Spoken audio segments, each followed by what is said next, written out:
The UCSOP alumni speaker today is Amy Braden, who is supervisor in inpatient pharmacy.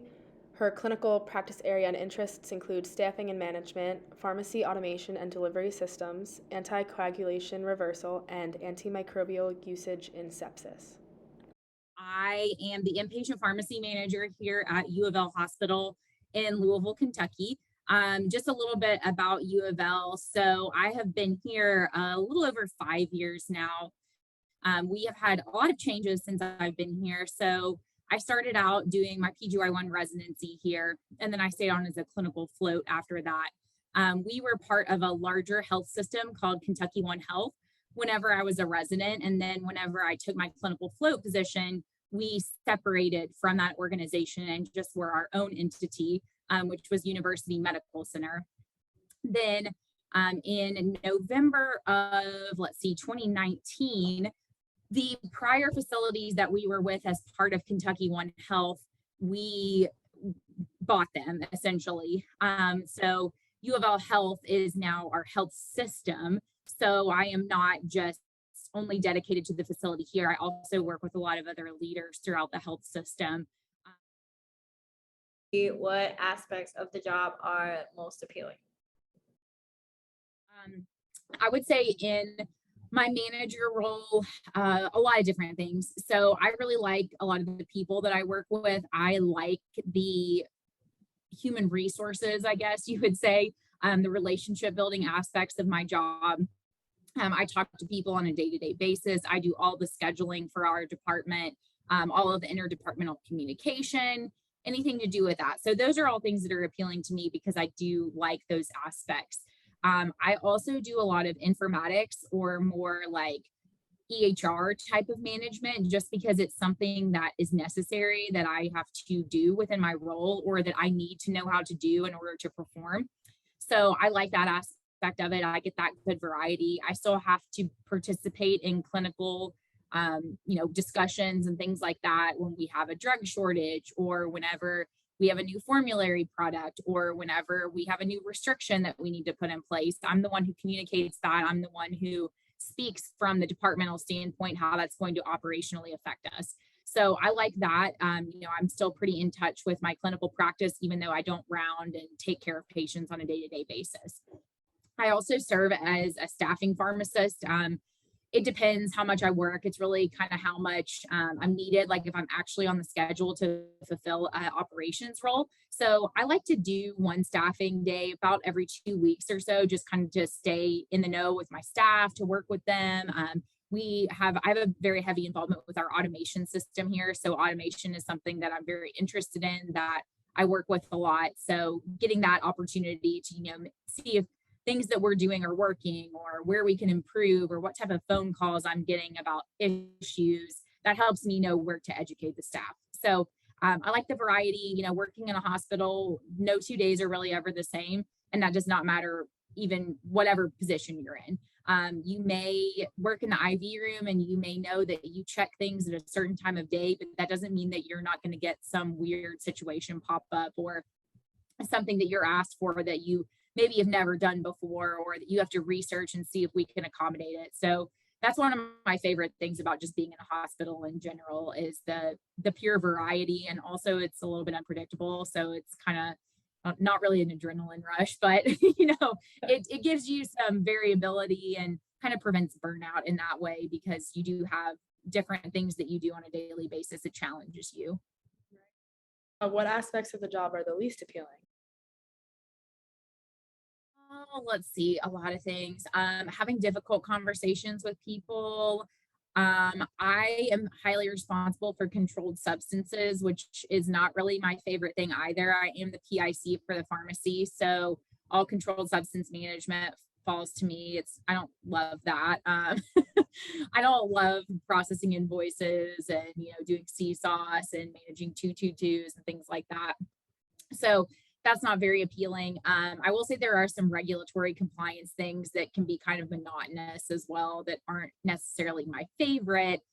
We do a lot of policy management. I don't mind the policy piece, but ensuring that we're following our policy can sometimes be challenging, especially just at a health system level. We're trying to accommodate for multiple different facilities that don't function the same way. So at times that can be a little frustrating. Of course, like employee discipline, attendance management, not the most exciting things in the world. What advice should students and practitioners consider when selecting the option of health system staff pharmacy? I will say, being in an operations position, if you think about a hospital pharmacy, you may have a clinical pharmacist who is rounding with a clinical team. However, if you make a suggestion for a medication and we don't even have that medication in stock, or it's not on formulary, or we have no good way of delivering that to the patient, then you really haven't done your job as a clinical pharmacist. So you have to have a very good baseline in operations and distribution. And those are some of the things that I'm more passionate about. Clinical pharmacy is what draws people into hospitals, but you have to have a great operations team and distribution focus in order to be able to support those clinical services. So I am always looking for people who, kind of want to be down in the inpatient pharmacy, want to participate in the staffing role. One of my PRN employees recently told me, she said, some days I learn more staffing than whenever I'm clinical, because we can get a call from anyone asking any sort of question. So you really have to be on your toes. You might get a call from the ED asking you to get records from another hospital. You may get a call asking for antibiotic recommendations. You may get a call about sedation. You may get a call about, I don't know how to waste this narcotic. I mean, there's just so many things that you have to be prepared to talk about and to know how to navigate on your own. It really keeps you up to date in that aspect. And even though you may not have the direct patient interaction, you're still directly affecting patient care. So, there's a serious lack of people who are interested in inpatient distribution and operations. A lot of people want to go to clinical. That's great. I love that too. But I'm always encouraging people to kind of look at some of the different things that you can do. Just because you like critical care doesn't mean that you have to be rounding bedside to practice critical care. We have to manage sedation from the inpatient pharmacy. We have to get those drips up to the patients. We have to know how to answer their questions when nursing calls about it at 3 a.m. So there's a lot of different aspects to think about. So how you were saying how like the supervisor position was like, it came up, like it was offered to you like early on in your career.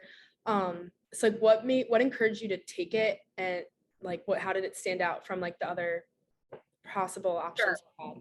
Yeah. So whenever I was floating, I always was drawn more to operations and staffing because I liked working with the technicians so much. And I also really liked, just the different aspects of dispensing in the inpatient pharmacy. I like sterile compounding. I like non-sterile compounding, those types of things. So I always wanted to be in a leadership role at some point, but I just didn't really expect to have that opportunity so early in my career. Oftentimes at organizations, you'll either have a lot of turnover in a role like that because technicians can be difficult to deal with and manage, and there's a lot of turnover and there's a lot of discipline and there's a lot of different things that you have to do. So a lot of times you'll either get a lot of turnover in positions like that, or you'll get someone more like me who likes things like that and can handle it and will stay in my role for a really long time. So those were things that I thought about. I said, is this an opportunity that I'm getting now that I may not get for another 15 to 20 years? Do I want to wait that long? Do I want to stay with this organization? Is this something that I'm dedicated to doing? And I was very fortunate that it was something that I really loved and that I was able to take to pretty quickly. And I've learned a lot. I've had so many different opportunities, implementing large scale automation switch in our hospital, implementing new technologies, hiring new technicians. I'm given a lot of independence in my role. So I also kind of got to customize it and make it what I wanted, as far as I went down different pathways that I was more interested in. And while I balanced my other duties, I was able to bring some growth to the position as well. So I was nervous about leaving my clinical practice, but I did say that something that was important to me was that I was still able to staff and still able to work, side by side. And I'm lucky to have my prior manager, who's now my director, was very supportive of that. So I think just making sure that you ask the right questions and that you still think about what things are important to you when you're switching roles or applying for a new position and advocating for, what you want to do. What learning methods do you use to like keep up with the latest technologies, treatments, medications? So a lot of times, stuff when it comes through our pharmacy and therapeutics committee, and then I have to figure out how to dispense it is when I learn about new stuff. Also, I do take API students and IPI students. They keep me up to date with new things. I do attend mid-year, so I attend ASHP. So I try to, attend programming as I'm able. We have a resident CE series, so I try to listen to CEs as often as I can with them. I am BCPS certified, so I have to keep up with that. I have to do a certain amount of CE credits that are BCPS approved per year. So there are lots of different things, that are just requirements based on my licensure and my, different certifications that I have to keep up with. So So in what other ways do you work with other healthcare professionals? sure. Yeah, so I work very closely with nursing. So the way that our hospital is set up is every one of our units has a clinical manager who is a nurse. I communicate very frequently with them.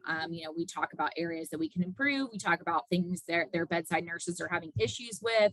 If we're rolling out a new process, I always communicate that with them. We talk about drug shortage. Every month, I do rounding with them where we go to every single nursing unit with a collection of different leaders and a nursing congress representative.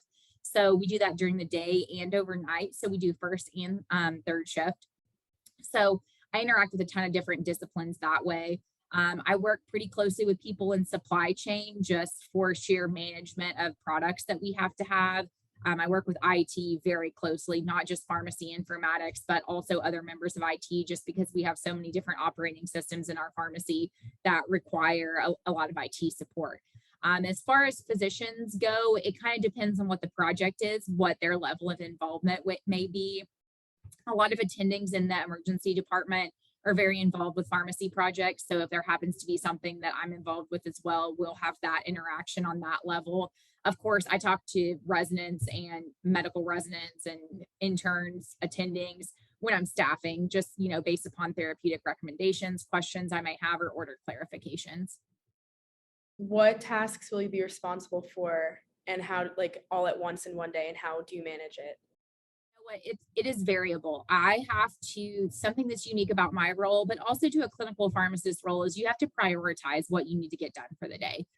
Just for an example, like my schedule for the pharmacists and technicians is due on Wednesday. So I worked on that for a little while this morning because I know it's an upcoming deadline. I had 3 other meetings scheduled this morning. So I kind of just try to work things in around those.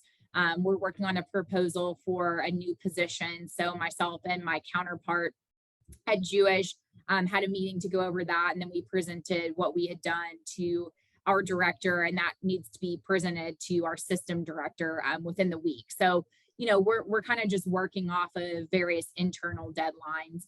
If I have things coming up, I try to give myself different deadlines or set aside time. I'm honestly not that great at doing that, but it usually gets done. I work a little bit better under pressure. So kind of depends. I also get interrupted a lot too. My office is inside the inpatient pharmacy, which is where I like it because I like to be readily accessible. I like to be able to interact with people, kind of get a feel for how things are going throughout the day. But it also can have its negative effects if I'm trying to work on something and I get my door is knocked on every 5 minutes. But other than that, that's typically how I try to prioritize. And, it's very different because whenever you're in school, you're given deadlines and when things are due, but now you're not always given deadlines and you just know that you have to get these things done and you want to communicate it in a timely fashion. So it's more of like what your internal sense is of, what the urgency level